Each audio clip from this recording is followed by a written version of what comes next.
కేరళ ఎన్నికల ప్రచారంలో రేవంత్ రెడ్డి చేసిన వ్యాఖ్యలకు కౌంటర్ ఇచ్చారు సిపిఎం రాష్ట్ర కార్యదర్శి జాన్ వెస్లీ. పినరాయి విజయన్కు ఓటేస్తే మోదీకి వేసినట్లేనని, మోదీ విజయన్ బ్రదర్స్ అని మతి భ్రమించి మాట్లాడుతున్నారన్నారు. కేరళలో ప్రభుత్వం విద్యారంగానికి 24% బడ్జెట్ను కేటాయిస్తుందని, తెలంగాణలో 8% కూడా కేటాయించడం లేదని విమర్శించారు. కేరళలో వైద్యం ఉచితంగా ఉంటే తెలంగాణలో వైద్యం వ్యాపారంగా మారిందన్నారు. ఇచ్చిన హామీలను అమలు చేయలేని పరిస్థితిలో తెలంగాణ ప్రభుత్వం ఉందని విమర్శించారు జాన్ వెస్లీ. తెలంగాణ రాష్ట్రానికి ప్రధానమంత్రి వచ్చినప్పుడు ఆయనను పెద్దన్న అని పొగిడినటువంటి ముఖ్యమంత్రి రేవంత్ రెడ్డి ఇప్పుడు మోడీ విజయన్ బ్రదర్స్ అని మాట్లాడుతున్నాడు. అంటే ఆయన అపరిచితుడిగా మారి మాట్లాడుతున్నటువంటి ధోరణి కనపడుతుంది.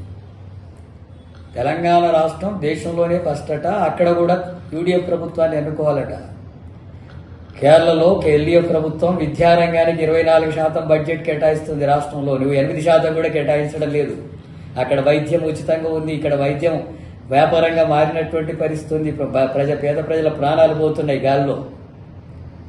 అట్లాగే ఉద్యోగాలు భర్తీ చేస్తామని భర్తీ చేయలేదు. 2500 మహిళలకు ఇస్తామని నువ్వు ఇవ్వలేదు. వ్యవసాయ కూలీలకు 12,000 ఇస్తామని, కౌలు రైతులకు 15,000 ఇస్తామని, ఇంద్రమ్మ ఇండ్లు ఇస్తాం పేదలకు అని చెప్పి మాట్లాడి వాటివన్నీ అమలు జరపట్లేదు.